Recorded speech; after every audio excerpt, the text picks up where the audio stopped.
Rahayu, Om Swastiastu, Namo Buddhaya, salam kebajikan. Assalamualaikum warahmatullahi wabarakatuh. Shalom. Saudara-saudara, terima kasih juga untuk undangan dari Auto untuk terlibat berpartisipasi dalam kajian ini.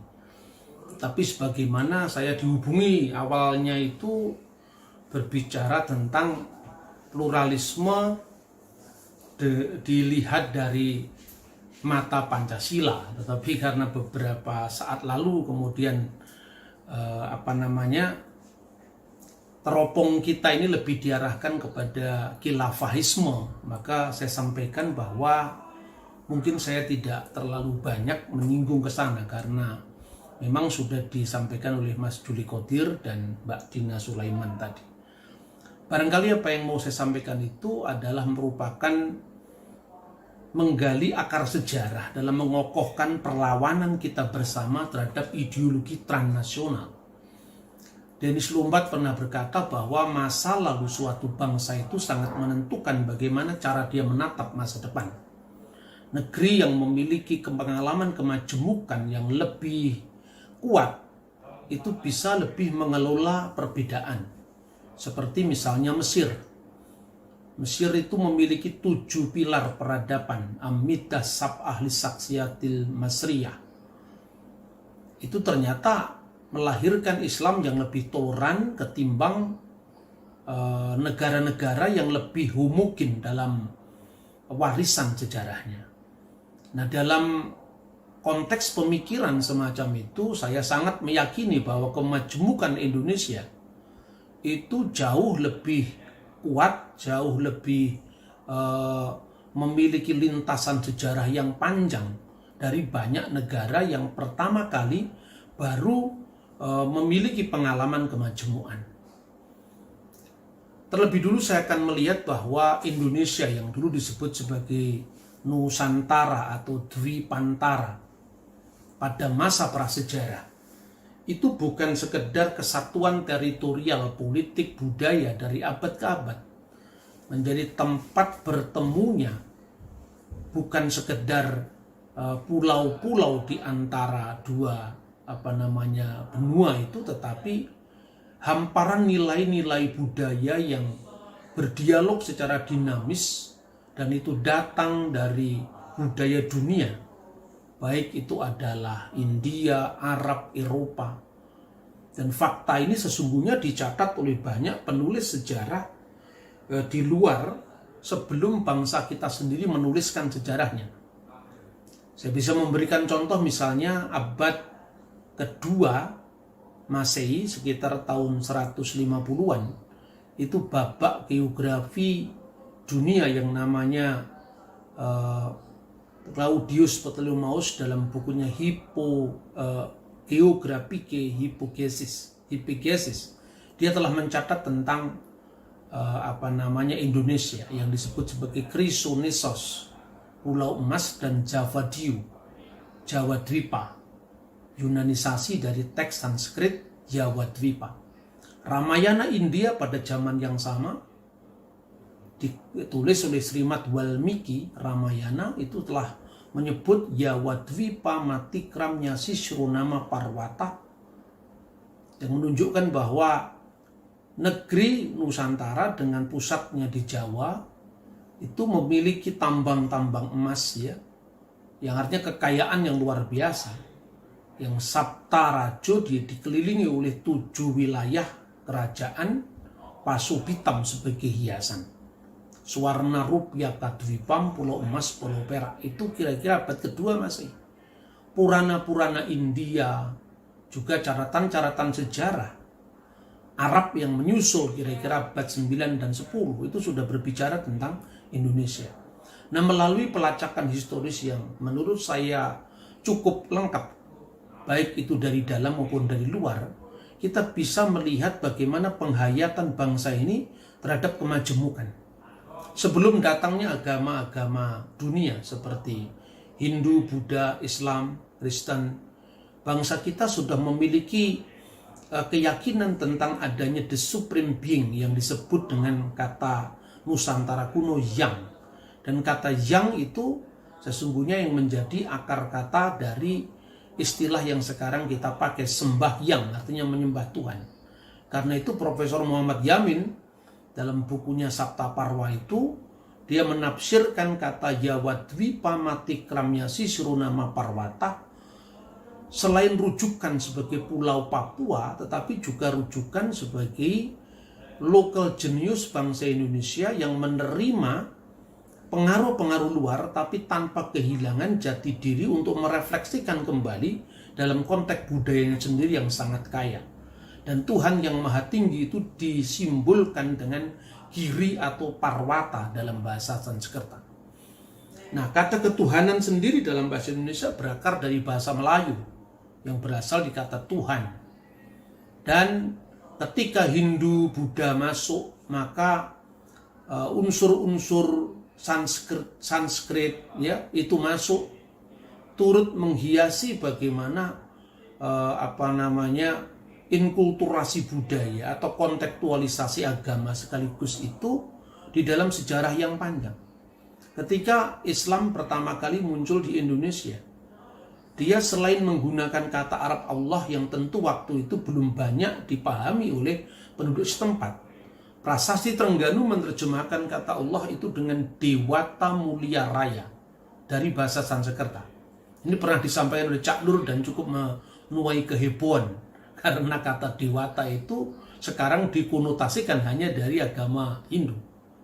Begitu juga Alkitab Kristen dalam bahasa Batak sampai sekarang menggunakan terjemahan kata Allah atau Elohim dalam bahasa Batak itu ada Debata Mula Jadina Boron.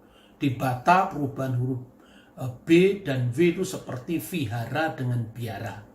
Maka Dewata menjadi Debata. Nah, itu beberapa data yang mungkin bisa kita pakai. Dan Prasasti Minyah 7 itu mulai menggunakan kata Tuhan dalam pengertian baik sebagai Tuhan yang Maha Kuasa maupun kadang-kadang masih dipakai untuk konteks raja. Nah, ini contohnya Prasasti Trengganu yang menyebut nama Arab Allah itu dalam terjemahan Dewata Mulia Raya. Khususnya pada baris ketiga ada pada Dewata Mulia Raya beri hamba meneguhkan agama Islam. Lalu baris keempat dengan benar bicara Dharma merakya bagi sekalian hamba Dewata Mulia Raya. Kemudian Prasasti Minyah 7, di situ di salah satunya ada ungkapan Ilahi ya Robbi Tuhan Samuha. Ilahi ya Robbi, my God and my Lord, Tuhan Samuha, Tuhan semuanya.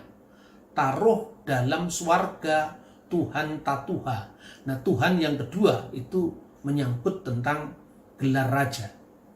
Selain sumber-sumber Islam menggunakan naskah Melayu, artinya melakukan kontekstualisasi iman dalam konteks budaya Nusantara. Pada tahun 1629 terbit Injil pertama kali di dalam bahasa Melayu, di mana di sana digunakan kata-kata Tuhan, ya, tetapi juga bercampur dengan bahasa Arab. Misalnya dalam rapingu jadi tuanku Allah Maha Hormat Wahidu. Ini campuran antara bahasa Arab, ada bahasa Yunani, ada bahasa Melayu. Tapi sebenarnya inilah sebetulnya Indonesia kita. Kemudian saya ingin mengutip Abdurrauf Asingkili, seorang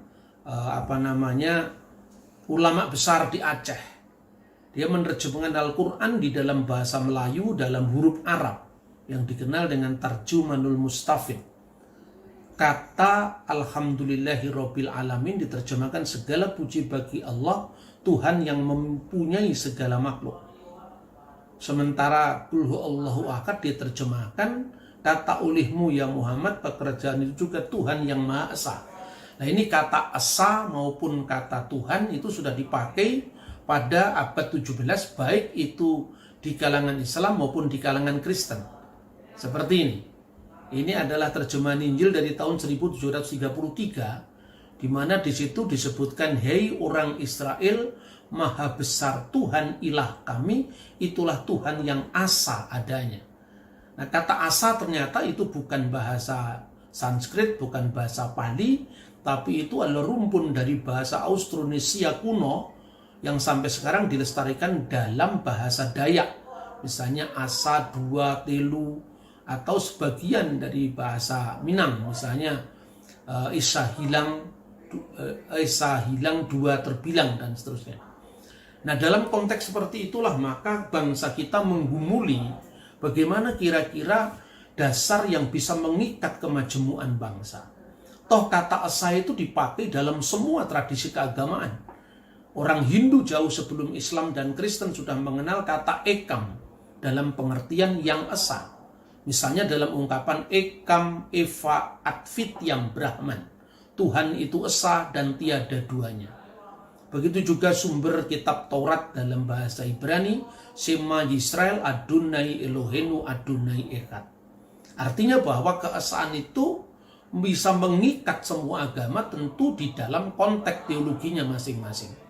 Nah, lokal jenius bangsa kita menyikapi perbedaan agama jauh dari mental imperialisme doktriner yang berlagak benar sendiri. Perbedaan teologi agama-agama diakui sebagai forum internum penganutnya. Implementasinya diformulasikan dalam asas ketuhanan yang mengayomi semua agama. Dan ada semacam hierarki ketaatan, semacam kalau sekarang ini boleh dibandingkan dengan hierarki perundang-undangan. Ini ada dalam naskah Sunda kuno yang dikenal dengan Siska Kanda Ingkarsian. Mangku bumi bakti di ratu, ratu bakti di dewata, dewata bakti di yang. Mahapatih taat kepada raja, raja taat kepada dewa. Nah, mestinya kalau sudah dewa, itu kan sudah kekuatan tertinggi karena ista dewata, Tuhan yang esa. Tetapi yang esa atau Tuhan yang maha kuasa, agama yang paling baik menurut siapa dulu? Karena setiap agama-agama memiliki definisi agama masing-masing. Jadi klaim kebenaran tidak bisa dipaksakan dalam konteks masyarakat majemuk. Maka ketaatan pada agama dan teologi masing-masing itu bertemu pada kepentingan bersama yang diayomi oleh ungkapan dewata bakti diyang. Yang itulah yang sekarang dikenal dengan ungkapan ketuhanan yang maha esa. Karena itu tidak identik dengan agama tertentu, tetapi mengayomi semua agama tertentu, agama-agama dalam penghayatan mereka tentang keesaan Tuhan atau kemahakuasaan Tuhan. Nah, puncak dari refleksi Nusantara yang luar biasa ini dari sudut pandang pemikiran keagamaan. Bayangkan tahun-tahun ini apa yang terjadi di Eropa, apa yang terjadi di Timur Tengah. Masih perang salib. Tetapi Indonesia sudah melewati problem perbedaan agama. Dan itu puncaknya pada masa Majapahit, di mana kita mengenalnya dari Sloka Bhinneka Tunggal Ika Tanhana Dharma Mangrua. Konteks aslinya itu adalah keragaman antara agama Siwa dan Buddha yang mendominasi Majapahit saat itu.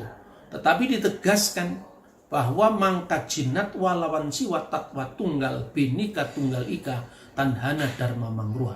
Secara eksoteris agama itu memang bisa berbeda-beda dari sudut pandang penghayatan atau klaim kebenaran dari agama masing-masing.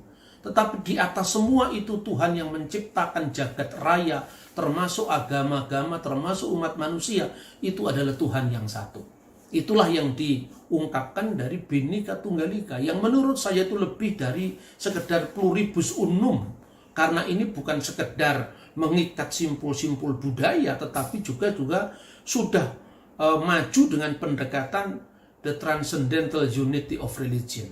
Dan ini tentu kalau di Islam dihayati dengan pemikiran para sufi, di Kristen dengan teologi perennial, ya, di Hindu dengan sanatana dharma atau dharma yang tertinggi Bhinneka Tunggal Ika. Ini sebetulnya modal dasar bangsa kita yang luar biasa. Nah, dalam konteks seperti itulah setelah pertama pengakuan tentang adanya prinsip tertinggi yang tidak identik dengan agama tertentu, maka pada tulisan Empu Prapanca disebut nataning anata patining jagat pati yang ning yang inisti. Sang pelindung mutlak, raja semesta alam, Tuhan yang mengatasi konsep-konsep ketuhanan yang berbeda-beda. Prinsip ini sebanding dengan sila ketuhanan yang Maha Esa sekarang. Jadi Bhinneka Tunggal Ika bukan sekedar kompleksitas budaya, tetapi lebih luas lagi. Kemudian sekarang dijadikan pengikat, penyatu dari perbedaan suku, ras, agama, budaya, bahasa dan sebagainya. Karena itu paling cocok mewadahi kebhinnekaan Indonesia sekarang ini. Nah, berbagai corak pemikiran itu muncul dalam ilmu keagamaan. Kata esa itu dipahami sebagai monoteisme, Tuhan dalam bentuk personal God, atau monisme, segala realitas itu tunggal, atau panteisme, bahwa Tuhan itu ada di mana-mana dan segala sesuatu itu adalah theos, maupun non-teisme, di mana Tuhan tidak dipahami sebagai pribadi.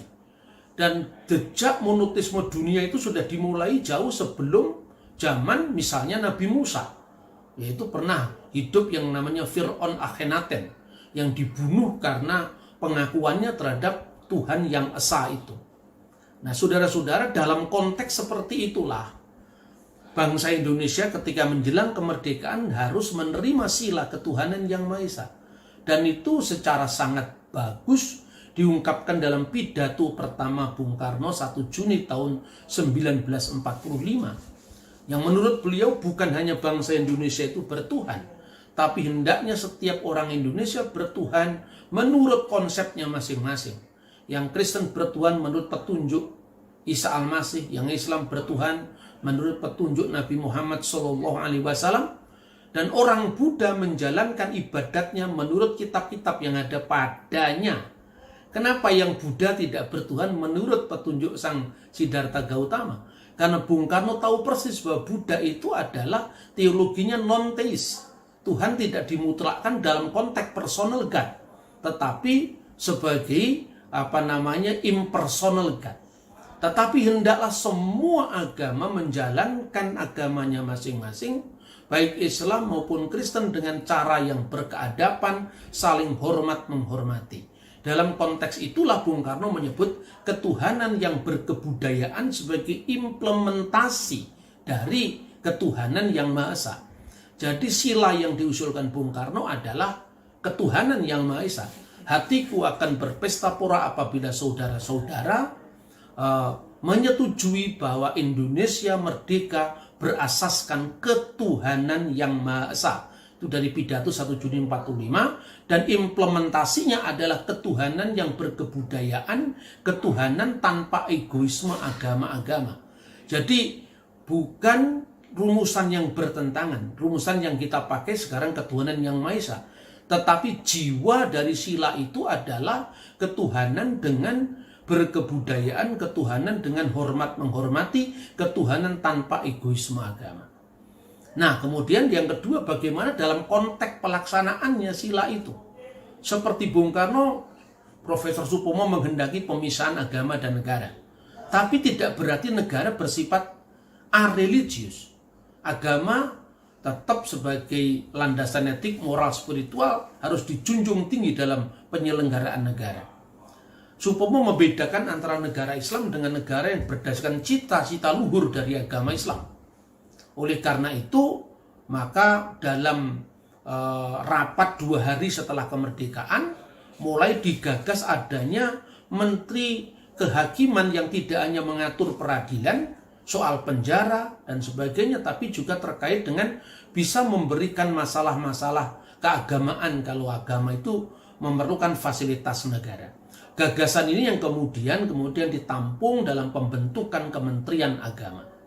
Jadi sesungguhnya gambaran seperti ini juga bukan hal yang asing, karena pada zaman Majapahit itu sudah ada Menteri Urusan Agama Buddha Dharmadhyaksa Ringkasugatan, Menteri Agama Hindu Dharmadhyaksa Ingkasahiwan, tapi semuanya itu berada di dalam naungan ketuhanan yang Maha Esa yang disebut sebagai Nataning Anata Patining Jagat Pati tadi, yang dinaungi oleh Bhinneka Tunggal Ika. Lalu kita melihat tanda-tanda zaman. Setelah Indonesia merdeka, kita yakin bahwa Pancasila ini tetap menjadi satu-satunya ideologi, satu-satunya dasar negara yang bisa mengikat kemajmuan kita. Maka Kalau pada tantangan abad 20 itu adalah kapitalisme, kolonialisme, dan imperialisme masih menggurita secara fisik. Dan yang kedua adalah reaksi terhadap perang dingin kapitalis dan komunis, kemudian munculnya negara-negara nasional. Maka saat itu Pancasila oleh penggalinya sendiri, Bung Karno, disebut sebagai Hogger of Tracking, pengangkatan ke taraf yang lebih tinggi dari Declaration of Independence of America dan Manifesto Komunis. Tetapi Bung Karno sadar bahwa, seperti pidatonya, bangsa kita itu melihat Declaration of Independence Amerika itu mengandung keadilan sosial, belum mengandung keadilan sosial, hanya demokrasi politik, dan manifesto komunis perlu disublimir, dipertinggi jiwanya dengan ketuhanan yang Maha Esa. Tantangan sekarang berubah untuk bangsa kita, semakin rumit. Karena rontoknya sistem komunisme sebagai sebuah rezim setelah perang dingin usai. Dulu Al-Qaeda itu sahabatnya Amerika, bahkan anak emasnya Amerika di dalam peperangan dengan Soviet. Sekarang anak macan itu sudah sebesar bapaknya, dan sekarang mereka melawan bapaknya sendiri. Jadi itu persekutuan jahat sebetulnya. Kapitalisme, kolonialisme, dan imperialisme berganti baju yang dulu diantisipasi oleh para founding fathers kita sebagai Nikulin. Lalu yang ketiga ini mungkin kita semua bersepakat, kebangkitan fundamentalisme agama-agama. Disebut oleh Milad Hana dalam bukunya Qabulul Aqar di Kairo sebagai Syahwatul Adyan. Radikalisme, intoleransi, dan gerakan ideologi transnasional. Maka bagaimana kita menghadapi ini? Urgensi penegasan batas-batas kekuasaan agama dan negara tidak boleh terlalu tumpang tindih. Kita tidak menjadi negara sekuler yang sama sekali menghilangkan agama dari percaturan negara, tetapi kita juga tidak menjadi negara teokrasi yang tidak peka terhadap fakta kemajemukan bangsa. Kedua, menekankan nilai-nilai universal agama di ruang publik dan menariknya ke ruang privat, sehingga klaim kebenaran suatu agama itu tidak mengemuka ke depan dan menjadi dipolitisir demi kepentingan politik sesaat. Lalu implementasi Pancasila sebagai the working ideology, supaya Pancasila tidak sekedar di tataran wacana tapi benar-benar dilaksanakan dalam konteks kehidupan berpolitik, berbangsa, dan bernegara. Nah, bagaimana dengan Hizbut Tahrir? Tadi sudah disampaikan dengan sangat detail oleh Ibu Dina Sulaiman dan juga Mas Juli Qodir menyoroti bagaimana organisasi-organisasi seperti itu di Indonesia. Nah, kalau kita melihat bahwa pendukung khilafah suka mengutip, mengulang-ulang kisah toleransi Umar bin Khattab terhadap non-muslim. Dan kita semua tahu berdasarkan catatan-catatan klasik Islam, memang Umar bin Khattab itu memasuki kota suci Yerusalem, justru kuncinya kota itu diberikan oleh Patriark Gereja Ortodok waktu itu, namanya adalah Patriark Sophronius.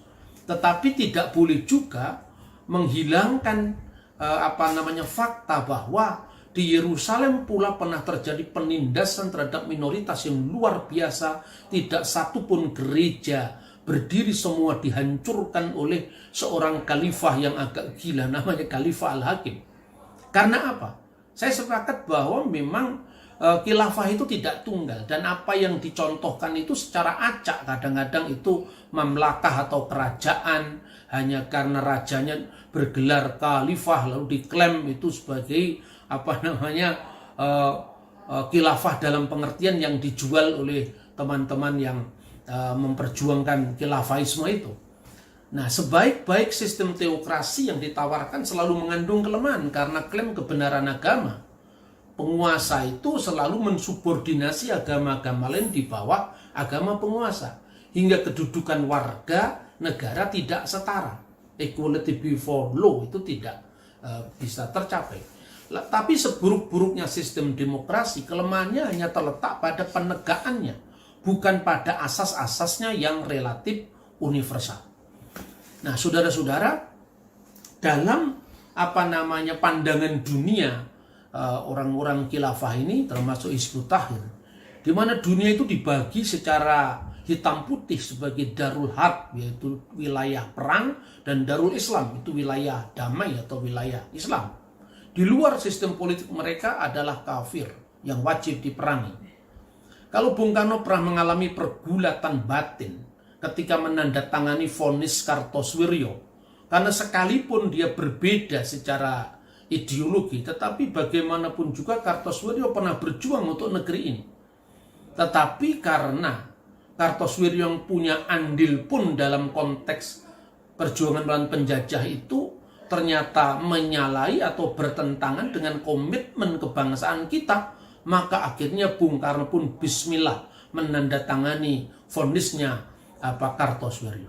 Nah, persoalannya, relakah kita menyerahkan masa depan bangsa ini kepada khalifah yang tidak kita kenal siapapun, yang tidak pernah setetes pun meneteskan keringat apalagi darah bagi kemerdekaan Indonesia?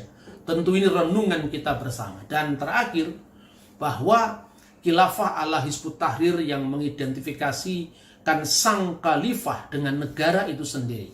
Khalifah adalah negara, kata Taqiyuddin An-Nabhani, pendiri Hizbut Tahrir, yang memiliki seluruh kekuatan dan fungsi negara. Apa bedanya ini dengan negara adalah aku pada zaman Raja Henry keberapa itu di Inggris? Lalu jelas Hizbut Tahrir itu menolak Pancasila, itu eksplisit tertulis Pancasila adalah falsafah kufur, al-Bansasila falsafah kufur, la tatafik ma'al Islam, yang tidak sesuai dengan ajaran Islam. Karena itu putusan Menteri Hukum dan HAM yang mencabut keberadaan Hizbut Tahrir, saya kira itu sudah tepat, dan kita tidak boleh lagi kompromi dengan segala ideologi baik kanan maupun kiri terhadap yang melawan dan bertentangan dengan Pancasila. Kata orang Jawa, jangan sampai kriwian dadi grojokan. Jadi artinya kita memandang rendah, tapi sesungguhnya itu bahaya laten bagi eksistensi Negara Kesatuan Republik Indonesia. Terima kasih. Assalamualaikum warahmatullahi wabarakatuh. Shalom. Om Swastiastu. Rahayu.